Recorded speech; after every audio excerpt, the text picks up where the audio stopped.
धन्यवाद। यो अत्यन्तै ऐतिहासिक गरिमामय र उल्लेखनीय कार्यक्रम समूहका सभाध्यक्ष महोदय साथै ककस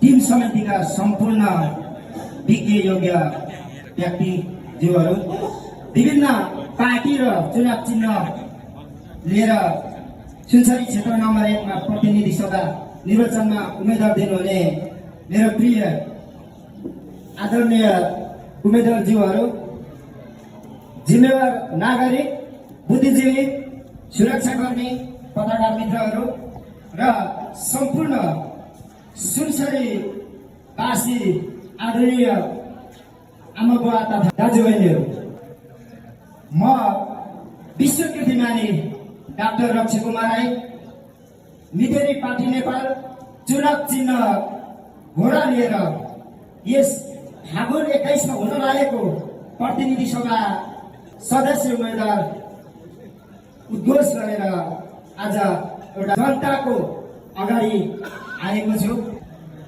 मेरो उम्मेदवारी यहाँको जनताको लागि मात्रै नभएर यहाँको प्रतिनिधित्व गर्दै सिङ्गो राष्ट्र निर्माणको अभियानमा समा हुन्छ भन्ने कुरामा म उद्घोष गर्न चाहन्छु। हिजो पनि राष्ट्रकै हितमा थिए, विभिन्न क्षेत्रबाट 11 विश्व कीर्तिमान कायम गर्दै शैक्षिक जगत, खेल जगत, समाज सेवादेखि लिएर राजनीतिक क्षेत्रबाट इतिहासको कार्यभार पुरा गरे भने 3 करोड नेपालीको शान र स्वाभिमान इतिहासको पानामा स्वर्णिम अक्षरले लेख्न सफल बन्यो भने अब सिङ्गो राष्ट्र बनाउनु पर्छ, देश निर्माण गर्नुपर्छ। हामी जस्तो युवाहरूले मात्रै यो देशको नेतृत्व गर्न सक्छ भन्ने कुरा। चयन र उम्मेदवारीको क्रममा इलेक्सनको बेलामा पनि ककसको महत्त्वपूर्ण भूमिका रहिआएको छ। कुन पार्टीले कुन क्षेत्रमा कुन चाहिँ समुदायको कस्तो उम्मेदवारलाई उठाउने।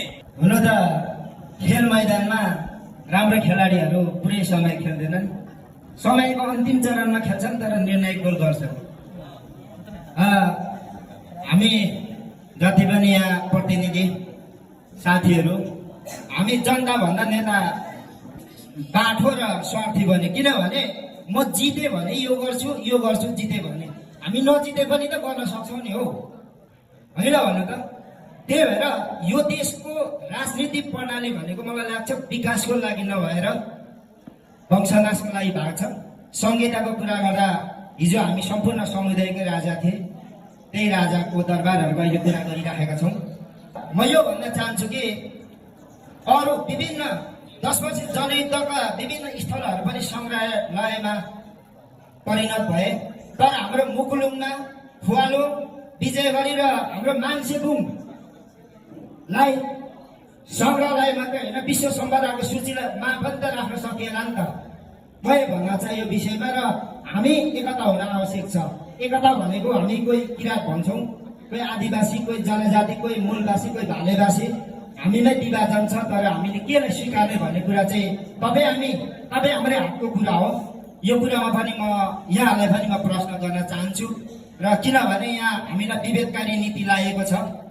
हामीलाई नै यहाँनिर हामी यहीँकै भूमिपुत्र मूलवासी भएर नि हामीलाई नै यहाँनिर विभिन्न भनौँ न बाहिरबाट आएको एउटा व्यक्ति जस्तो, समुदाय जस्तो है, कसैले सुकुम्बासी भनेको छ, कसैले के भनेको छ।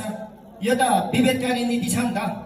त्यही भएर म चाहिँ भन्छु अहिलेसम्म वंशनाशको राजनीति भए र भनिहाले म जिते भने यो गर्छु त्यो गर्छु होइन, हामीले मिलेर नि गर्दा हुन्छ। हामी सिधै स्वार्थको राजनीति छ। यो नहोस्। सत्ता, कुर्सी र सरकारको परिवर्तन होइन, जनताको जनस्तर र गुणस्तरमा सुधार हुन आवश्यक छ। पक्कै पनि छ। यो राजनीति सुरुवात हुन आवश्यक छ। प्रतिनिधि सभा भन्ने व्यवस्थापिकाको एउटा अङ्ग हो, जुन राष्ट्रिय सभा र प्रतिनिधि सभा मिलेर व्यवस्थापिका बन्छ। त्यो भनेको म यहाँ यत्रो पानी ल्याइदिन्छु, कुवा बनाइदिन्छु होइन। हामी यहाँको प्रतिनिधित्व गर्दै समग्र नेपालीको हितमा न्यायको लागि कानुन बनाउने हो। त्यो कानुन र त्यो सरकार नीति चाहिँ म यो देश किन बिग्रो आज थाहा छ? शिक्षा मन्त्री भन्छ 8 कक्षा फेलर छ, डिग्री र पिएचडी होल्डरहरू सर्टिफिकेट सिरानीमा राख्नु परेर निलाउनु परेको छ अथवा विदेश जानु परेको छ।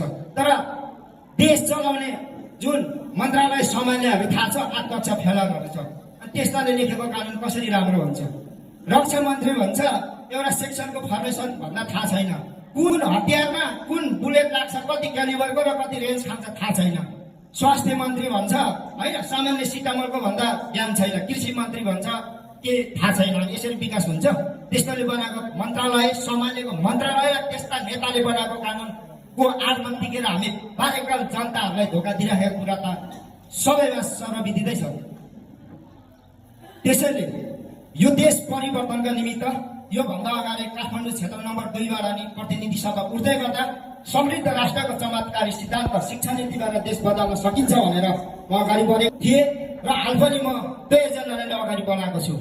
र बेसिक डिप्लोमा र एडभान्सको कोर्स हुनुपर्छ।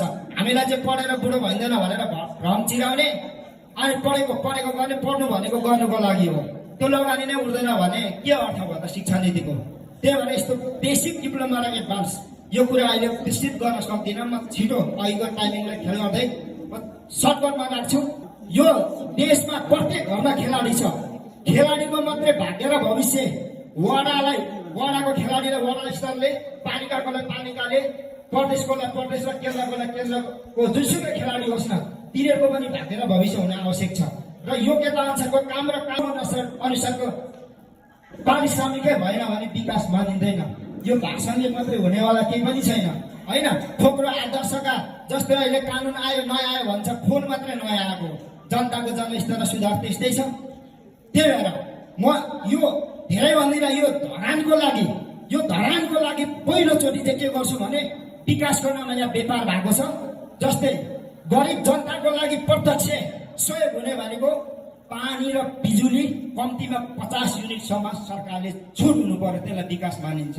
विदेशीले प्रोजेक्ट ल्याएर बत्ती ल्याइदिने अनि जनताबाट अनि युनिट उठाएर अनि व्यापार भएको छैन। त्यो पैसा फेरि केन्द्रले पुग्छ भन्ने के? अब केन्द्रले खर्च गर भनेर पठाएको बजेटलाई त फ्रिज गर्छ, सिज गर्छ अनि ठुल्ठुलो कुरा गर्छ। श्रमको नाममा कोही भ्रम चिन्नेहरू छन् होइन। अघि हाम्रो कमरेड ढुकुले मनोजले ठुल्ठुलो कुरा गर्नुभयो। हाम्रो सुदन किराती यहाँ उम्मेदवार दिनुभन्दा 2 घन्टा अगाडि फिर्ता गर्नुभन्दा 2 घन्टा अगाडि कल गर्नुभएको थियो होइन। सायद उहाँले सुन्दै हुनुहुन्छ र मिडियाबाट हेर्दै हुनुहुन्छ होला। म वर्गीय मुक्ति आन्दोलनमा 10 वर्ष जनयुद्धमा बन्दुक बोकेर लड्दा सुदन किराती सेतो टोपी लगाएर भात पकाउँथ्यो र हाम्रो कमरेड ढुकुले सायद 65-63 को जनआन्दोलनपछि चिरेको फुल हुनुहुन्छ होला। त्यही भएर म भन्छु राजनीति परिवर्तनको लागि हुनुपर्छ, परिवर्तनको लागि